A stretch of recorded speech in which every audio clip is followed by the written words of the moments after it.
ଗୋଟେ ଝିଅ ଗୋଟେ ପୁଅକୁ ଭଲ ପାଉଥିଲା। ଠିକ୍ ଅଛି।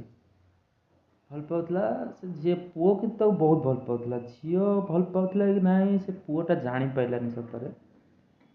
କିଛି ଦିନ ଗଲା ପରେ ତାଙ୍କର ଭଲ ଚାଲିଲା, ତାପରେ ସେ ଝିଅ ତାକୁ ଆଭଏଡ଼ କଲା, ବହୁତ ଆଭଏଡ଼ କଲା। ତଥାପି ଏ ପୁଅ ମନ ବୁଝିଲାନି।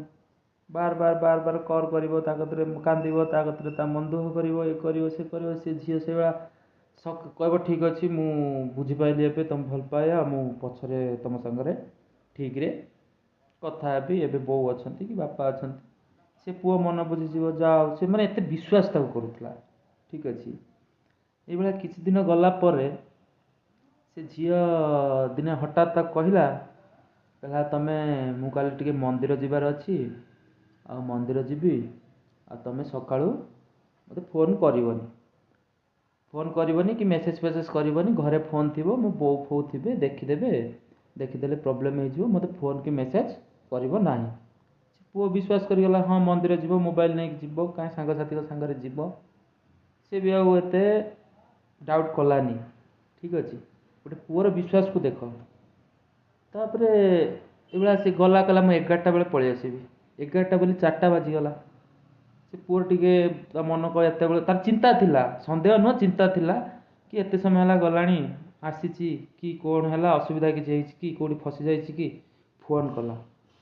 ସେ ପୁଅ ଯେତେବେଳେ ଫୋନ୍ କଲା, ସେ ଆଉ ଗୋଟେ ଦୁଇଥର ଫୋନ୍ କଲା, ସେ ଉଠେଇଲାନି। ଏ ମେସେଜ୍ କଲା ଯେତେବେଳେ ରିପ୍ଲାଏ ଆଉଛି ଆଉ ଗୋଟେ ପୁଅ ସେଇ ଫୋନ୍ରୁ, ତାରି ଫୋନ୍ରୁ ସେ ଆଉ ଗୋଟେ ଯେଉଁ ପୁଅକୁ ଭଲ ପାଉଥିଲା ତାକୁ ଶୋଧୁଛି। କଲ୍ କଲା, କଲ୍ କରିକି ଶୋଧିଲା, ଫୋନ୍ ମେସେଜ୍ରେ ବି ଶୋଧିଲା। ଶୋଧିଲା ପରେ ସେଠୁ ସେ ପୁଅ ତାପରେ ବି ସେ ଝିଅକୁ ସନ୍ଦେହ କରିନି। ସେ ଭାବିଛି କିଛି ପ୍ରୋବ୍ଲେମ୍ ହେଇଥିବ, ସେ ଘରକୁ ଆସୁ ମୋତେ କଲ୍ କରିବନି କି। ୱେଟ୍ କରିକି ରହିଲା ସେ ପୁଅ, କିଛି କହିଲାନି ହୁଁଚୁ। ତାପରେ ସେ ପୁଅ ଯେତେବେଳେ ଏ ଝିଅ ଯେତେବେଳେ ଘରକୁ ଆସିଲା, ସେ ପୁଅକୁ ଆଉ କଲ୍ କଲାନି। 3 ଦିନ କାଳ ଫୋନ୍ କଲାନି। ଇଏ ଯେତେ କଲ୍ କଲା, ମେସେଜ୍ କଲା, ରିପ୍ଲାଏ ଦେଲାନି, କଲ୍ କଲାନି। ଏ ପୁଅ ଟିକେ ଡାଉଟ୍ କଲା, ଯିଏ ନାହିଁ ସେ କରିବ ନା।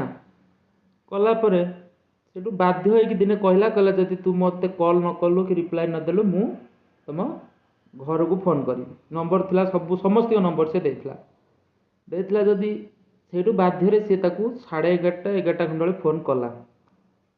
ଫୋନ୍ କଲା ଯେତେବେଳେ କହିଲା ମୁଁ ତ ତମକୁ କହିଥିଲି ଆସିକି କଲ୍ କରିବି, ତମେ କାହିଁ କଲ୍ କଲ, ତମକୁ କିଏ କହିଥିଲା କଲ୍ କରିବାକୁ। ସେ କହିଲା ଯଦି ମୋତେ କହିନଥିଲୁ ତାହେଲେ ତୁ କଲ୍ କଲୁନି କ'ଣ ପାଇଁ, ତୁ କଲ୍ କଲୁନି।